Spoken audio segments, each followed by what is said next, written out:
할렐루야 할 때 고개를 이렇게 적히고 허리 좀 펴고 목도 좀 적혀서 목 디스크 좀 풀고 경화된 거 풀고 하겠습니다. 다시 한번 할렐루야 아멘. 내려오면서 좌우로 인사하는 거예요. 감사합니다. 인사할 때는 좌측에 앉아 계신 분은 우측으로, 우측에 앉아 계신 분은 좌측으로 그렇게 동시에 다 고개를 좌로 가고 우로 가면 다 상대방 뒷모습만 보고 인사하는 것이니까 감사합니다. 올해 기상 전망이 좀 왔다 갔다 하는데요. 올겨울 이 라니냐로 인해서 기습 한파와 또 대설이 반복된다. 라니냐라고 하는 현상은 태평양의 서태평양, 동태평양, 우리 아시아권은 서태평양이고 미국 쪽으로는 동태평양인데 이 서태평양 쪽에 수온이 상승하고 반대편 미국 쪽 동태평양의 수온이 하강한 낮아지는 그런 현상일 때 그때를 라니냐라고 하는데요. 이렇게 되면 우리 아시아권에는 기습적인 한파가 내려오고 또 대설이 아주 잦은 이게 반복되는 그런 현상이 일어난다고 합니다. 그래서 뭐 역대급 추위가 올 수도 있고 또 역대급 눈이 올 수도 있다 하는데 걱정입니다. 오늘 새벽부터 눈방울이 진눈깨비가 떴더니 와 아침에는 막 눈 폭풍이 몰아치고 막 1시간에 한 번씩 계속 눈이 막 쏟아지고 지금 길이 굉장히 질퍽질퍽한데 밤 9시부터 영하 1도로 떨어집니다. 그러면 이 길이 이제 문제는 영하가 되면 빙판이 되는 거예요. 빙판이. 그래서 한 십몇 년 전에도 이런 일이 한번 있었는데 그때는 주일날 그래가지고 교회를 사람들이 오지를 못했습니다. 안동시 전체 눈 얼음이 한 2cm 덮여가지고 그때 성결대학교 우리 김성혁 박사님 오셔서 설교할 때인데 성도들이 3분의 1도 못 왔어요. 버스도 못 다녔어 그때. 그래가지고 한번 그러고 일주일 동안 안동시가 이 교통이 두절될 때가 있었는데 참 그때 안동시장이 욕 많이 먹었습니다. 욕 무지개 먹었어요. 그 안동병원 기론여고 쪽에 그 언덕에 버스가 올라가지를 못했어요. 그러니까 못 다니는 거지. 뭐 빙판이 돼가지고 녹지를 안 해요. 그런 일이 있었어요. 올해도 그런 일이 또 발생하지 않을까 싶은데 문제는 내일 새벽입니다. 새벽에 요즘 새벽에 참 이렇게 기온이 이제 떨어지면 빙판이 되거든요. 안동에 코로나 위에 밤에는 차가 별로 안 다녀요. 그래서 빙판이 되면 안 그래도 지금 다리 부상 환자들이 많은데 교회 그래서 새벽기도 요원들이 다리 부상 치료 중에 또 치료 받고 또 치료 보호하고 해서 지금 그 문제인데 그래서 아무래도 제가 말해도 9시에 영하가 되고 또 눈이 오고 또 온답니다. 그러면 지금 결빙주의보가 해서 뜨고 있는데요. 내일 새벽은 새벽에 나오시는 분들 내일 새벽은 집에서 새벽기도 천상 하셔야 되겠습니다. 안전을 위해서. 넘어지고 자빠지면 안 그래도 지금 이 기도 자원들이 부족한데 그 자원마저 부러지고 넘어지면 안 된다 지금. 안 된다. 그래서 박준영 원사님은 차가 내일 내려오지도 못해 거기. 그러니까 조례하시고 미리 조치하니까 또 교회에서 문자를 또 보내겠습니다. 새벽에 나오시는 분들한테 그걸 참고해 주시기를 바랍니다. 자, 이런 것은 제가 교회를 안 다니고 우리 성도님들을 사랑하지 않으면 할 일이 아닌데 우리 예수님을 사랑하고 성도님들을 사랑하기 때문에 다 이런 이야기를 하는 거예요 지금. 자, 오직 성령의 열매는 사랑과 희락과 화평과 또 오래 참음과 충성과 자비의 양성과 충성 온유와 절제다. 이 같은 것을 금지할 법이 없다. 우리가 성령으로 살면 또한 성령으로 행하자. Let us keep in step with the Holy Spirit. 성령으로 스텝을 밟자. 그렇게 해서 지난 교회 설립 70주년 때 성령의 열매 하다가 시간이 모자라서 지금 이 수요 예배 때 지금 제가 예배 맡을 때 성령의 열매를 묵상해 오는데 오늘 온유입니다. 온유. 한번 같이 하시죠. 온유. 온유. 너무 온유하게 말씀하시네. 온유. 힘 좀 주고 온유. 예. 예, 영어로는 gentleness입니다. 온유. 예. 헬라어로는 프라오테스라고 하는 거예요. 이게 여기 오에 점이 찍은 거는 강조점입니다. 프라오테스. 이게 온유라는 말입니다. 이 온유는 문자적으로 자기중심적인 완고한 태도, 그것과는 상반된 개념이에요. 그래서 남에 대하여, 다른 사람에 대하여 상냥하고 또 부드러운 솜털과 같은 마음, 넓게 포용할 수 있는 마음, 이것이 온유다 하는 게, 솜털을 생각하면 버들버들하잖아요. 마음이 버들버들한가. 성령 안에서 행하는 사람은 마음이 솜털 같은 마음, 버들버들한 마음을 가지자 하는 거예요. 이 교육심리학에 하와로우 실험이라고 있습니다. 하와로우 실험인데 여기 지금 여기 왼쪽에 보면 이 철망으로 된, 이런 철로 된 그 인형에다가 모형에다가 우유병이 이렇게 들어 있습니다. 여기는 사람 모양의 형태인데 폭신폭신한 그런 옷감으로 이렇게 인형을 만들어 놓고 그 사이에 우유병을 두었어요. 그리고 원숭이를 두고 실험을 했어요. 그랬는데 원숭이들이 어느 쪽에다가 손을 집어서 어느 쪽에 있는 그 우유를 마실까? 철막으로 만든, 철사로 만든 어마 원숭이처럼 생긴 그 가슴에 있는 우유병을 뽑아들었을까? 아니면 버들버들한 솜털같이 버들버들한 천으로 만든 그런 원숭이 모형의 가슴에 있는 그 우유병을 빼들었을까? 여러분이 만약에 원숭이라면 그럴 일이 없겠지만 우리 성도님들이 원숭이라면 어느 쪽에 우유병을 뽑아내겠습니까? 처음에는 원숭이들이 신기해서 이거 뽑아보고 저거 뽑아봤겠죠. 그런데요, 점차적으로 이 애기 원숭이들이 다 한결같이 철로 만든 원숭이 모형의 우유병에는 손이 가지 않고 다 보들보들한 그 헝겊으로 만든 그런 보들보들한 이 어미 원숭이 모형의 우유병에 손이 갔다는 거예요. 이걸 보면서 이제 교육 심리학자들이 동물들도, 원숭이를 비롯한 동물들도 보들보들하고 온유한 것을 찾는구나. 이걸 이제 이렇게 그런 이제 실험을 통한 결론을 내렸다 아닙니까? 예, 인간에 대해서도 연구를 하는 사람은 마찬가지입니다. 날카롭고 딱딱하고 매정한 사람보다 부드럽고 온유한 사람을 찾습니다. 나를 따르라라는 강력한 리더십 분명히 필요합니다. 엄청난 개혁을 할 때는, 엄청난 발전과 혁신을 할 때는 그런 리더십이 필요해요. 오늘 어느 신문에 그래서 정말 이 편안한 것만 가지고 변혁을 이룰 수 있느냐? 불가능하다. 그래서 머스크라든지 무슨 이렇게 그런 거 미국의 그런 엄청난 IT 기업의 사장들은 그야말로 주 50시간이 아니고 주 80시간씩 일을 하고 또 돈 안 받고 일하는 그런 사람을 찾고 있다. 어마어마하게 몰아붙이는 그런 거예요. 그렇게 해서 엄청난 혁신을 통한 이 변혁을 이루는데, 그럼에도 불구하고 사람들은 이왕이면 편안하고 보들보들하고 온유한 그런 인격을 원한다는 거예요.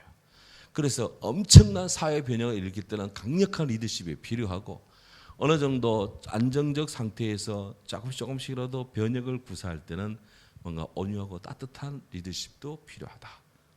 사회가 양쪽이 다 있어야 되는 것입니다. 자, 하나님이 오늘 우리에게 대하는 방식이 때때로 강력한 하나님의 은혜로 이끄시는 그런 역사도 있습니다. 그렇지만 일상 속에, 그리고 우리가 공부할 때 주께서 우리를 대해 주시는 그런 마음은, 우리 주님을 통해서 느끼는 마음은 온유한 마음이다. 죄인을 용서하고 사랑하시는 마음이다. 그래서 우리가 더 주님의 사랑에 기댈 수밖에 없어요. 산상수훈 가운데 세 번째로 언급된 복이 온유의 복입니다. 예수님 말했어요. 온유한 사람은 복이 있나니 그들이 땅을 기업으로 받을 것이며. 여기 땅을 차지하고 싶은 분이 있습니까? 뭔가 땅을 얻고 싶은 분, 뭔가 그라운드를 얻고 싶고, 뭔가 삶의 터전을 얻고 싶고, 소도 비빌 언덕이 있어야 비빈다고, 천리마도 뛰어야 될 지평이 있어야 뛰어다고, 그런 비빌 언덕, 뛰어야 될 지평, 그걸 원하는 사람이 있다면 온유하라, 주님의 인격을 배워라 하는 거예요. 세상 사람들은 온유하다 그러면은 뭔가 유약하고 혹은 비겁함의 동요로 이해하는 경향이 있어요. 그래서 세상 사람들은 온유한 인격을 경멸하고 경시합니다. 그래서 온유한 사람은 늘 이 주변 이 중심부에 있지 못하고 늘 주변부, 늘 외곽에서는 빙빙거리는 그런 자들로 때로는 소외되고 때로는 무시되곤 합니다. 그래서 그렇게 이 외곽으로 밀려나는 그런 온유한 자들은 속절없이 세상의 강한 자들의 유희를 지켜보는 구경꾼 인성으로 전락하고 만한 것 같은데 과연 그럴까 하는 거. 과연 그럴까. 예. 물론 그런 케이스도 없지 않습니다. 그런데요, 성경을 보면 최후의 승리자는 누구냐? 온유한 자가 최후의 승리자가 된다 하는 거예요. 예를 들어 성경에 믿음의 조상 아브라함, 하나님 은혜로 하란에서 가나안 땅으로 내려오니 부자가 되었습니다. 주님 말씀 따라가니 그야말로 이사하는 사이에, 예배 드리는 사이에 계속해서 막 집이 부흥을 했어요. 부자가 됐어요. 자, 그랬는데 아브라함께 붙어 있는 롯도 부흥이 됐어. 롯도. 그래서 막 이 롯의 이 가축도 부흥이 되니 양쪽 다 줄을 잘 세야 되잖아. 그래서 롯의 이 종들은 롯에게 충성하고 아브라함 종들은 아브라함에 충성을 하면 당연합니다. 그런데 문제는 서로 좋은 땅을 차지하고자 이 일꾼들 사이에 분쟁이 일어나고 막 그냥 그런 고륙 상쟁의 위기에 직면합니다. 이를 아브라함이 직감하죠. 왜 모르겠습니까? 아브라함이 다 그래서 이를 해결합니다. 롯이 해결하는 게 아니라 아브라함이 해결합니다. 방법은 아브라함이 롯에게 선택권을 양도합니다. 네가 먼저 좋은 땅을 네가 택하라. 그럼 나는 네가 있는 곳에서 안전거리로 내가 띄울게. 해서 결국 롯에게 먼저 좋은 땅을 택하라고 기회를 그리고 선택권을 양도합니다.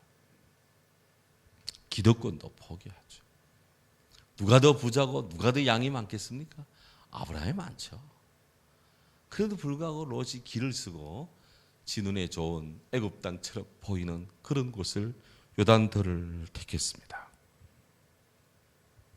어째서 가능했을까? 아브라함은 온유한 사람이었습니다. 그런데 롯이 선택한 이 소돔 고모라 그 요단들의 운명은 불바다였어요. 불바다. 하늘에서 불이 떨어져서 소돔이 그냥 아작이 납니다. 언젠가 내셔널 지오그래픽인가 거기에 보니까 스위스 알프스 쪽에 해성이 충돌했대요. 그 해성이 충돌했는데 그 파편이 튀어가지고 반동에 튀어서 이게 갖다 떨어진 것이 어디냐? 소돔 고모라 쪽에 떨어졌다는 거예요. 와, 이게 지구과학적으로 그 떨어지기는 소돔 고모라 스위스에 떨어졌는데 알프스 쪽에 얻어 터지기는 물론 스위스도 그 엄청난 타격을 받았겠지. 그런데 얻어 터지는 거는 뭐 그냥 불바다 되고 죽은 것은 성경에 기록된 거는 그게 어떻게 그렇게 또 재수가 있는 건지 없는 건지 그냥 해서 그냥 롯이 진친 곳에 그냥 다 떨어졌겠습니까? 결국 롯은 아무것도 남은 것이 없어요. 아브라함은 헤브론으로 산 지역을 옮겼는데 그곳에는 아무런 해를 받지 않았다는 거 아니에요? 이게 지구과학적으로 너무나 우연의 일치고 너무나 놀라운 일입니다. 결국 누가 이기느냐? 온유한 자가 이긴다는 거예요. 온유한 자, 아브라함은 계속 땅을 차지하고 결국 아브라함인 이스라엘의 모든 땅의 조상이 되는 것이고 세계 모든 만민이 아브라함을 축복하면 그 복을 받는다는 거 아니에요? 그래서 이스라엘 사람, 이슬람도 아브라함을 또 붙들고 있어요. 그들도 복 좀 받으려고 말이죠. 자, 그 뒤에 나오는 요셉, 다윗 다 여기 나오네요. 요셉도 다윗도 다 온유의 사람입니다. 우리 잘 알다시피 요셉 보십시오. 형제들에게 구박을 당합니다. 아버지가 물론 요셉을 편애한 것도 있겠지요. 형들은 일하는데 요셉에게는 채색고 비단 옷을 좋은 옷을 입히고 그것 때문에 요셉은 형들에게 미움을 받습니다. 질타를 받습니다. 물이 없는 구덩이에 던져집니다. 그러다가 애굽으로 팔려갑니다. 순환의 연속입니다. 아시다시피 애굽에 갔던 요셉은 그걸로 끝이냐? 아니에요. 종이 되고 노예가 되고 보디발을 섬기고 희한하게 요셉의 손길이 가면 잘 돼. 요셉의 눈길이 가면 부흥해.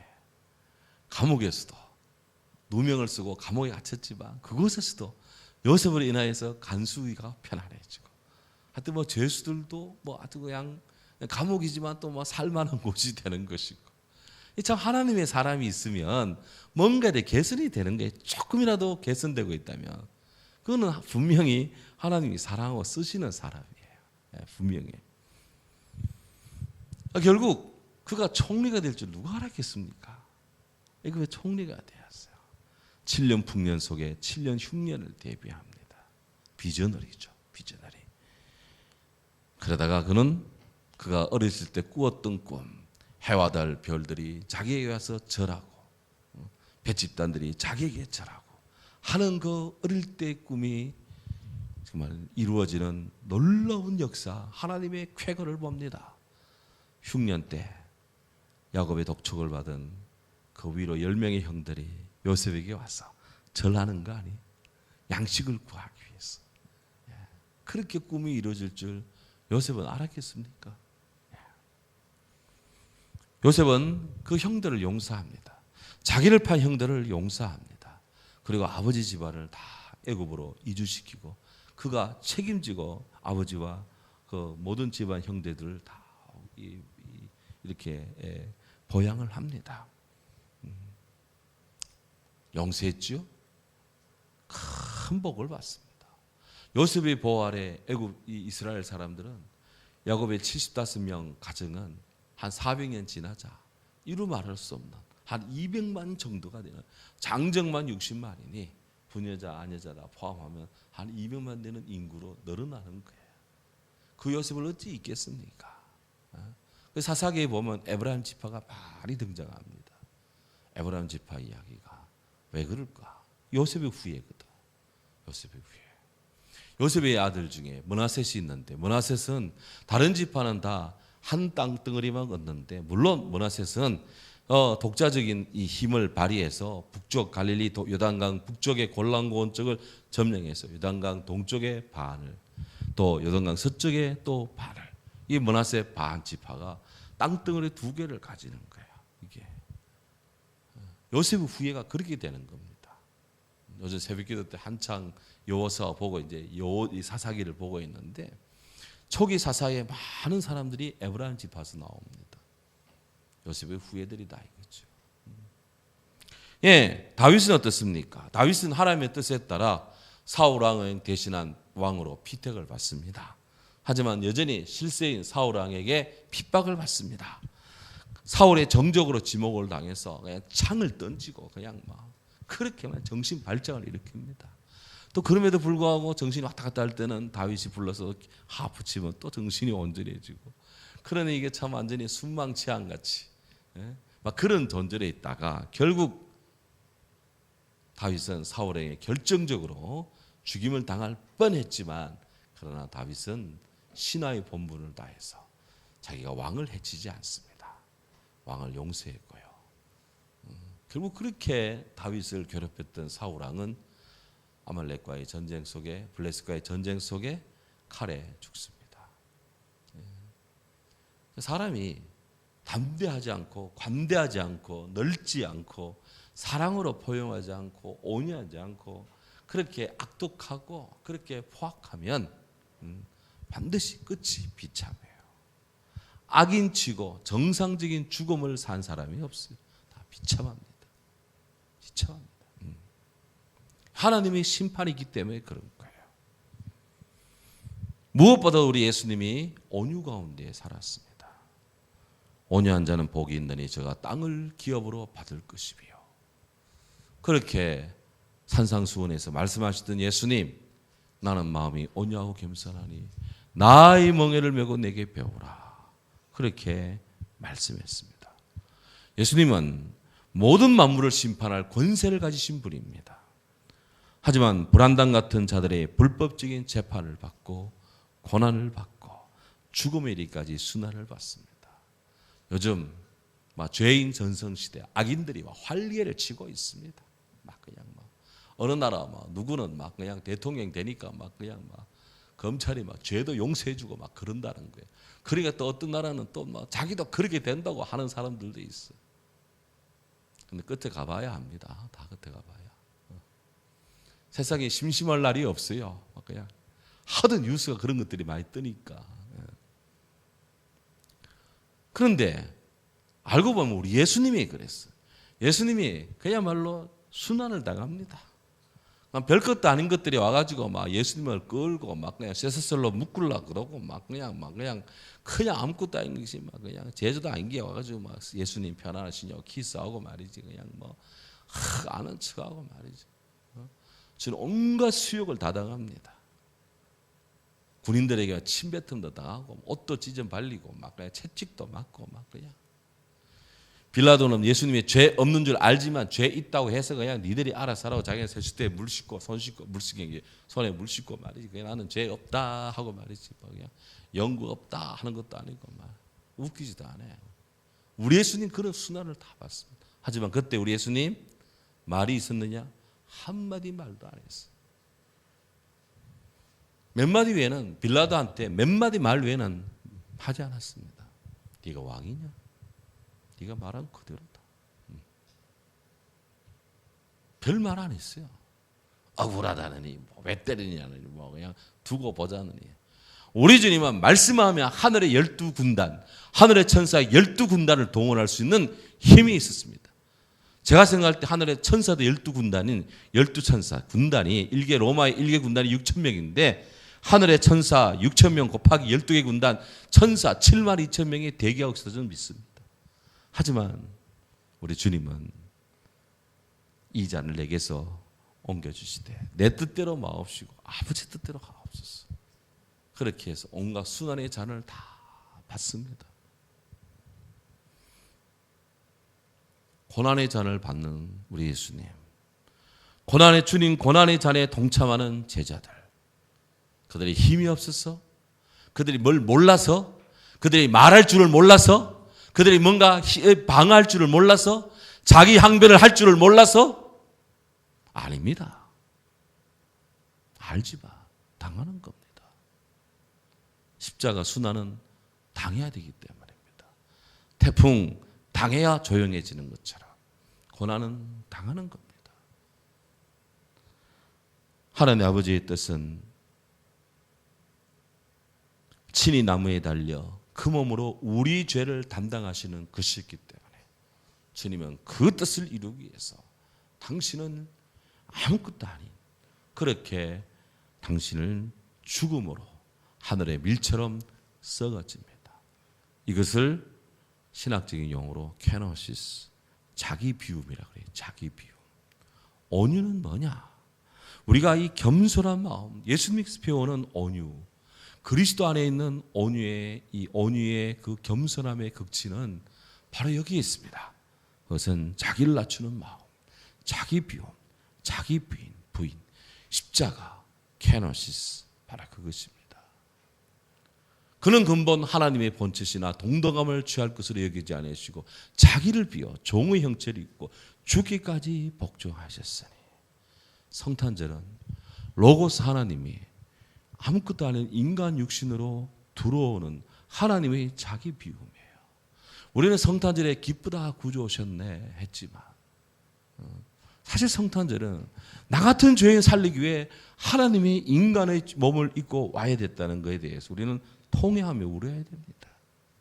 대신 부활절에는 그런 나 같은 죄인 위해 주님이 죽으셨는데 끝이 아니라 하나님이 그를 살리사 부활이요 생명되게 하시고 저를 믿는 자 멸망치 않고 영생을 얻게 하시니 나 같은 죄인이 살게 되시니 할렐루야 기쁘다 찬송해야 되는데 거꾸로야.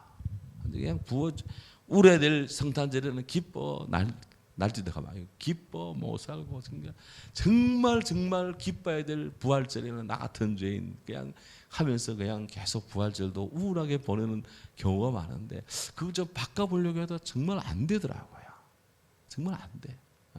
그래도 불구하고 그래도 우리는 주님의 이 자기 비움, 자기 사랑, 자기 낮춤, 자기를 낮추는 마음, 자기 부인 이렇게 해서 양보하고 또 인내하고 그렇게 참고 견디어 속이 꽉 찬 천국에 알곡되게 하시는 하나님의 사랑을 느낍니다. 그 성도의 실생활에서 이렇게 말합니다. 잠언 15장 1절에 성경에 이렇게 말해요. 우리 한번 같이 읽죠. 유순한 대답은 분노를 쉬게 하여도 과격한 말은 노를 격동하느니라. 아멘. 유순한 대답은, 온유한 대답은 분노를 쉬게 하여도. 나는 하나님 앞에서 우리 주님의 온유한 성품을 닮아가고 있는가? 내 안에 온유의 성품이 퍼센트로 따진다면 100이라면 완주님의 마음 100이라면 나는 몇 퍼센트 정도가 내 마음이 온유한가? 저도 부고라서 수준을 이야기를 못하겠어요. 그런데도 불구하고 주님의 온유를 담자 설교하지 않을 수가 없어요. 왜? 성령의 열매니까. 그래도 전해야 되니까. 오늘 우리는 정죄하기에 바빴습니다. 손가락질하기에 바빴습니다. 평가하기에 바빴습니다. 판단하기에 바빴습니다. 전문가가 다 되어 있습니다. 텔레비전 뉴스 틀면 모두가 다 정치평론가입니다. 모르는 사람이 없어요. 일반인도 다 합니다. 유튜브 유선생 통해서 막 듣고 또 다 도사가 다 되어 있습니다. 그런데 과연 우리는 얼마만큼 온유하냐? 거리를 점령하고 소리를 지른다고 뭔가 역사의 주권자 평가자가 되느냐? 하늘에 계신 자가 웃으심이요. 그랬어요. 웃으심이요. 역사는 그런 자들에 의해서 이루어지지 않습니다. 진정한 삶의 발전은 지금도 자기 자리에서 묵묵히 일하고 학생들은 도서관에서 독서실에서 연구하고 앉았고 자기 실험실에 있고 자기 직무에 충성하는 사람 눈이 와도 버스를 움직이고 운전하고 택시를 몰고 트럭을 몰고 자기 일에서 가정에서 직장에서 자기 자리에서 자기 자리를 잘 지키고 있는 거예요. 주님이 제자를 부를 때 고기 잡는 어부 현장에서 제자를 부르고 세리 마태처럼 이 세금 장수 이 텍스 컬렉터로서 세금 징수원으로서 일하고 있는 그를 부르고 다 자기 현장에서 일하고 있는 자를 불렀어요. 우리가 주님 앞에서 우리가 주님의 일을 잘하는 것도 하나님의 일을 하는 것이다. 그게 온유한 겁니다. 겸손한 마음이니까. 그리고 매일매일의 은혜를 주님의 은혜를 구하면서 오늘의 일용할 양식에 감사하고 나 같은 죄인을 용서해 주시는 주의 사랑에 감사하고 받은 은혜를 조금이라도 나누어서 내가 만난 예수님 내가 받은 은혜를 나누어서 그렇게 잘하고 조금의 말씀이라도 은혜를 받기를 사모하는 마음을 가지고 은혜 되기가 아니라 은혜 받기를 원하는 마음을 가지고 그런 마음을 가지고 주의 은혜를 구하라 그랬어요. 여호와를 바라라 그랬어요. 아무리 큰 그릇이라도 그릇을 엎어놓고는 아무리 좋은 것을 위에 쏟아부어줘도 금덩을 하나 못 받습니다. 하지만 버직이라도 제대로 씻어서 다 받쳐놓으면 제대로만 놓으면 비가 떨어지면 비를 받고 눈이 떨어지면 눈을 받고 햇빛 떨어지면 햇빛을 받고 곡식을 담으면 곡식 그릇이 되고 금을 담으면 금 그릇이 되는 거예요. 이것이 하나님이 받는 법칙입니다. 여기에 예의되는 자는 없어요. 세상에 것은 다 지나갑니다. 지나갑니다. 이 또한 지나가리라. 하지만 변하지 않는 것이 있어요. 이 같은 것을 금지할 법이 없느니라. 성령의 9가지 열매, 이 같은 것을 금지할 법이 없어요. 오늘 우리가 주님 안에서 이런 온유의 사랑을 받았고 우리도 온유의 사랑을 살자고 성경의 도전을 받습니다. 하나님 앞에 우리 자신을 돌아보며 주님, 온유한 겸손 주님을 따라가는 저들 되게 하소서. 함께더러 기도합니다. 할렐루야. 사랑의 주님, 은혜와 사랑에 감사합니다. 오늘 이 밤에 우리로 하여금 성령으로